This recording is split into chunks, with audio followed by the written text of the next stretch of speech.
Um, First things first, you have to give credit where it's due. And Lipscomb, they played well tonight. That's a good ball club. And I think they were able to pretty much control the flow of the game offensively. And that it put us in peril, especially the way they shot the ball from the five-man spot tonight. They really had us stretched. And then their player of the year candidate, Agnosovich, was able to dominate in all facets of the game, which made things difficult. We were able to force in some turnovers, some missed shots, but the way they shot the ball, we had to pretty much defend them too much one-on-one without being able to bring enough help. And at times we did well when we got a bigger guy on him, and challenged some of his shots and forced some misses. And that allowed us to really get back in the game. But just a couple runs there throughout the game, especially towards the end, not being able to manage the zone as we needed to. We had some open looks, some 3-4 foot mid-range shots. They're not typically your most efficient shot on the floor, but it was the best shot available during that stretch and during that moment. I think if we come away with 2 of those gimmies, they have to decide whether they play zone and they stay in it, because the zone was meant to pretty much stall us, and the way they played it was almost to see like if we would miss, and today we didn't make. So I'll leave it there and just open it for any questions. Drew, how much did big man foul trouble with Dave and Eli really impact you guys, especially when it came to Agnosovich? No, it definitely impacted us. We were able to sustain. As you seen, we were in deep foul trouble throughout the first half. With I believe all 3 of my bigs had 2 fouls at one point, but we were able to sustain just by effort and energy. But then Eli's foul trouble probably to me hurt us the most, because I thought he did a good job on Agnosovich. Outside of the, he's young. He's got to make more mature plays when he's guarding the ball. He doesn't have to provide that much pressure, but he'll continue to get better. But I think he posed the biggest challenge. He was willing to accept the matchup, and he did a good job for his stretch. And during that moment, we started off rough in the second half, but he's part of that. He's part of that lineup where things start to change, and he's part of 2 lineups where the score starts to change for us. Drew, with the new team, what's the difference that you could see between practicing as long as you did getting into this game? There's just a lot of growth that still needs to happen. Like you said, we're a new team. This is everyone's first year playing for me, no matter if they've been here before, no matter if I was their assistant coach in years before. This is still a new team, and it's going to take us some time to gel. What I do like most about our team is we got hit right in the mouth early, right at home. We were down big, nothing was going our way, and everything seemed to be going in their favor. But our team, we stuck together. We raised our level of play. We found our game defensively, which allowed things to open up for us offensively, and we fought. If we step up and make some free throws in the first half, that score looks a little bit different. And really throughout the game, we shot poorly from the free throw line and the 3-point line. Drew, you had Jakob and Jake that you said were game time decisions. How was it navigating through them, whether it was managing health, minutes, or just them finding confidence on the court through that? It's been a challenge all off, whatever you call it, off season. During this weeks of practice, we haven't been fully healthy. We got guys just coming back into the fold. Jake's, I think he's had a total of maybe 2 to 3 practices, and you can see the rust there. And he tried to play so hard that he found himself making some mistakes, right? He tried to get it all back at once at times, but he'll grow. He's a mature player. He's poised. I'm not concerned about Jake. As his health continues to get better and his conditioning gets better, he'll he'll perform in a much better way. More like we're accustomed to seeing him perform. And then Jakob, he's been battling, right? He's a tough guy. You know, we've had to probably sit him down in a lot of situations so he can continue to get healthy. But he continued to battle. He played 3 different positions for us tonight.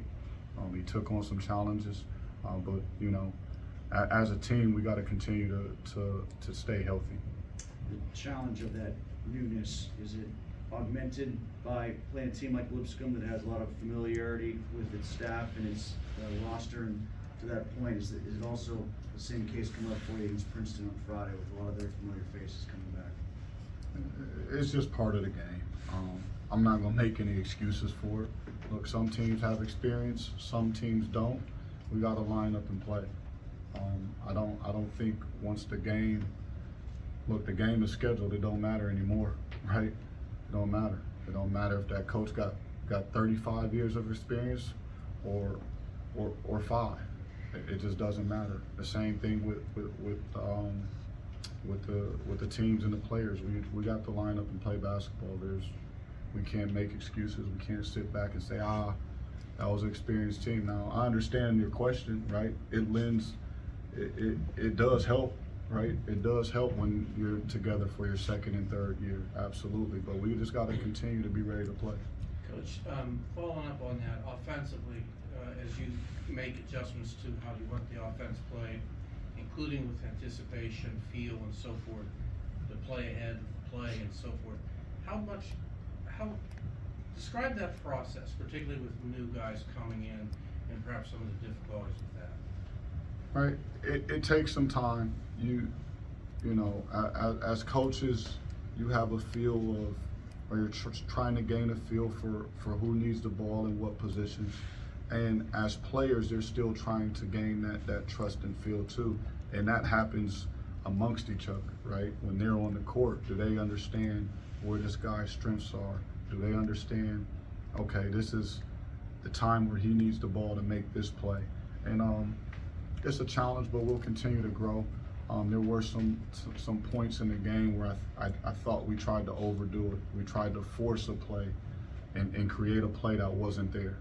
And it resulted in too many turnovers tonight. I thought at sometimes you just have to move the ball and trust your teammates that, you know, the next play will be made. And when we did that, we were in a good spot, and we'll continue to do it.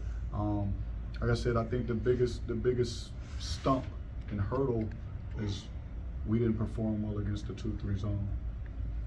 Drew, Trey and Maximus were big lifts offensively for you guys. I mean, 16 and 14, especially, and Maximus's 9 rebounds.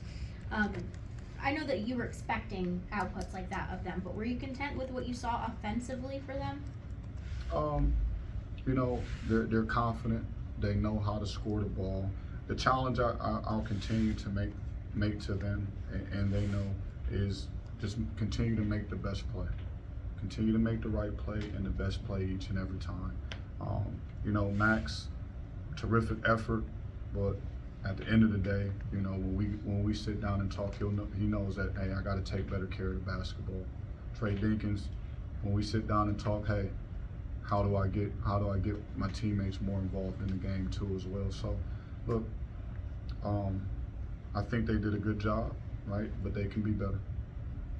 Coach, any lessons that you think the team can take out of this game today that's going to help you for Friday? You know, we'll go back.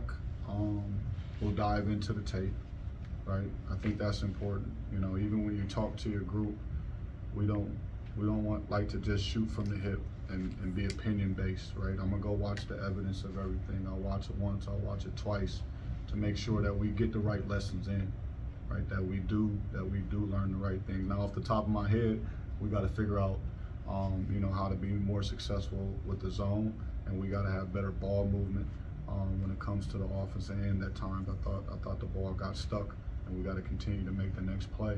But more importantly, it's going back, watching the film as coaches first, getting back with our team, and like you said, hey, the outcome wasn't the outcome that we wanted tonight, but what's the lesson that we can learn? and get ready to play for and get ready to practice and then get prepared to play for Friday at Princeton. Drew, outcome aside, it was your head coaching debut today. I know you were very excited for it. Take the outcome out, but what were the emotions like heading into today and when you first were announced? Yeah, the emotions.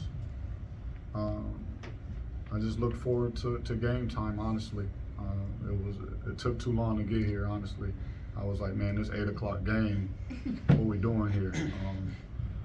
But it was an experience. Like I said, it's hard to sit here and say I enjoyed it, because we were on the wrong side of the scoreboard. But I'll just challenge myself, right? I think, how can I be better? How can I get my team over the hump? How can I pull them out of a tough spot? That's really where I'm at. Going into the game, I felt focused, I felt energized, I felt really good. Leaving the game, I still feel focused and energized. I'll feel better once we get a win, though. Duquesne has the most compassionate fans in the country. In spite of this loss, if you have any, what message do you have to send to them to let them know that it's one game and we'll get better? So, what are your words? It's one game. I mean, you said it. And if compassion is really true, right? If that's the adjective you're using, if compassion is true, then keep showing up, right? Continue to show up. If it's this team that you're fighting for, right, then continue to show up. And I agree with you. We do have that, right? So don't blink, don't waver. Our guys didn't. I didn't.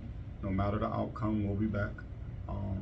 We got business to take care of on the road, and then we'll be back here in a couple weeks to play. But like I said, if that is the true adjective of the fan here at Duquesne, then let's continue to rally together and show up. Will you want to talk to your former guy, KD? He was here. Will you want to talk to him? Listen, I can't get away from the guy, so. But we'll have our conversations for sure, definitely. Other questions for Coach?